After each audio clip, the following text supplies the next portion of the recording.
Good morning guys, ayan, so mag-harvest tayo ng sigarilyas o sa Bisaya sa aming garbanzos. Ayan, sarap nito sa gisa, ayan, o kahit haluan ng sardinas kasi sobrang dami na niyang bunga. Actually mga 3 months yata to nung mula nung tinanim. Ayan, ang bunga na rin siya finally. Ayan, ang fresh. Yan, meron na tayong pang ulam. Masarap to guys. Hindi pa nakaka-try. Igisa nyo lang siya sa, yung gisa lang na parang sarsa lang yun. Ganun. Ang dami-dami niya kasing bunga. So, kuha tayo guys para may pang ulam tayo. Para solve na yung ating tanghalian. Yan, gigisa ko lang to. Daming bunga guys talaga. As in. Yan, pag masipag ka lang dito sa probinsya magtanim-tanim, solve na yung pang ulam nyo sa araw-araw. Tapos plus, samahan mo pa ng pag-aalaga ng mga hayop. Ayan, hindi na kailangan bumili ka pa, diba? Yan, tapos may bigas. Yan, dami ko nakuha guys. Ganyan. Dami niyang bunga. Hindi na siya magkasya sa kamay ko. Hindi ko na mahawakan. Actually, marami pa sa taas pero hindi ko na maabot yung iba. Yan. Ang dami niyang bunga. Ginawa pa talaga. Sinadya ni partner gawin niya parang anuhan niya, gapangan niya para maraming marami silang space na paggagapangan. Ayan. Meron na tayong pang ulam guys. Dami nitong bunga. Nakakatuwa. Kasi aside from talong, okra, sitaw, meron na additional sa tanim namin. Ayan. Maganda pa nga sana magpipetchay para masarap din kasi yung sa sabaw-sabaw. Yan. Meron naman na libre lahat ng papaya, malunggay. Yan.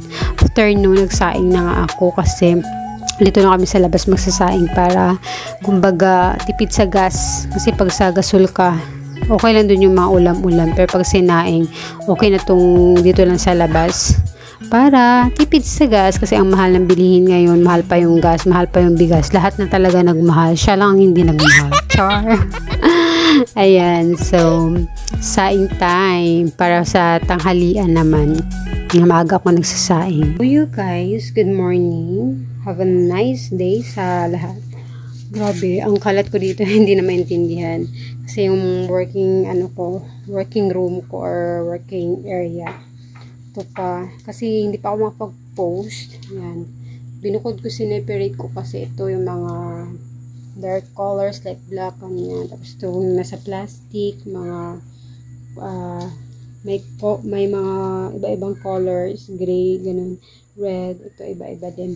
So nilabhan ko na lahat ng whites na color sa hindi pa nga maayos dito sa aking working area. Makalat pa talaga kasi hindi pa ako nakapagbalik ulit ng pag-online. Yan. Vlog muna tayo. Ganito lang yung camera ko. Ito lang yung camera ko naka-stand.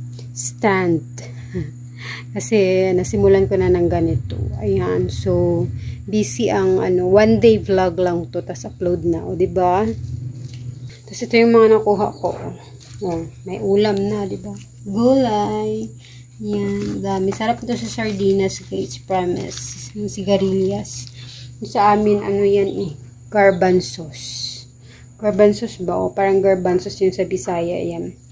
Tapos, pero hindi pa siguro, baka bukas ko na ulam yun. Tinatamad ako magluto. Baka mag-noodles at saka itlog lang ako ngayon. Kasi, ako lang naman mag-isa. Kasi si partner, andun sa pinsan niya tumulong kasi namatayan sila ng pinsan. Kaya doon, bukas na yung mamaya yung last night, tapos bukas yung libing. Ayan o, mag-iitlog muna ako ng bibi. Itlog ng bibi yan. Ang laki niya guys. Ayan o. Tapos mabigat. Iba siya sa ordinaryong itlog ng manok. Ito meron din itlog ng manok nito. Ayan. Tignan nyo. Ito o. Tignan nyo itlog ng manok. Sobrang liit. Tapos itlog ng bibi. O. Ayan naman, diba? Ang laki ng diferensya nila. Yan. So, mag-iitlog ng bibi lang ako ngayon. Tsaka noodles lang muna ako. Kasi natamad ako magluto. Baka bukas na itong gulay ko lutuin. Kasi fresh pa din naman yan kahit bukas. Kasi hindi naman yan mabilis lumot. Tawag niya. Basta yun na yun. Yan. Nakapaghugas na ako ng plato at all. Yan. Tapos doon ako nagsaing sa labas para tipid sa, alam nyo na, sa gas. Ang mahal ng gas ngayon, Diyos ko. Ayan guys, mga all whites yung iba ko nilabhan nung isang araw. Kasi umulan, walang maayos na init. Kaya dyan ko muna sinampay sa labas. Meron din dun sa likod. So ayan yung iba guys na nilabhan ko. Diba? All whites lahat yan. Yung sa harap, tsaka dito sa likod. Sinampay ko. Kasi, yan, diba? Sinain ko malapit ng kumulo. Kumulo na nga ata. Yan. Ang mahirap lang kasi dito guys, yung kahoy talaga. Di mo alam kung saan ka kukuha ng kahoy. Lalo na, sa bagay, meron naman dun sa bundok. Doon sa itaas ng bundok. So, di mo rin alam. Yun yung mga hayop namin, ang mga alaga. Yan. Tinatali sila kasi ang kulit talaga nila, as in. Minsan pumapasok dun sa bahay kasi syempre hindi naman pwede nakasarado lang. Ito ang kulit nito kasi sinisira yung ganito namin, yung nipa dun sa harap. Kaya tinali siya kasi sobrang kulit niya talaga itong bulig na to. Kasi yan, bagong panganak. Tapos yung iba nasa kulungan. Tapos ayan, nakatali din si makukulit. Tapos yan lang yung mga nakawala. Yung mga tawag nito, ito yung mga pato, bibi. Tapos ito maingay. Buntis yan. Ayan o. Manganganak yan next month. Ito. Siya lang mag-isa tapos nilawakan niya ni partner yung kulungan niya. Bali tinanggal niya na yung harang dito. Diba merong harang dito dating na para sa biik. Yan siya na lang mag-isa kasi para malaki yung space pag nanganak siya. Tapos ito hinarangan na din nila. Ito yung isang baboy andito. Yan. Tapos sila doon. Ilan sila dito? 3 yata sila. Oo, 3 sila doon. Yan. Nagising na siya. Ano? 3 sila doon. Ayun. Mga baboy din. 3 sila. Ito isa kasi makulit yan. Binukod. Ito pag nanganak yan. Dito yung iba. Sana nga marami. Kasi unti lang mga anak to eh. Pinakamarami nito. 6 yata. Na anak niya. Yan. Ayun. Di ba may mga tanim dati yan dyan? Tinanggal na kasi kukulit. Ito na yung ulam ko. Ito lang naman. Noodles. Tsaka yung egg. Fried ko lang.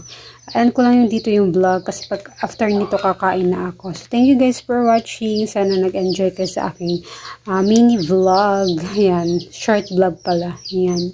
So please like, share, comments. Ayan. Comment na kayo dyan. Vlog muna tayo. Bye. See you in my next vlog.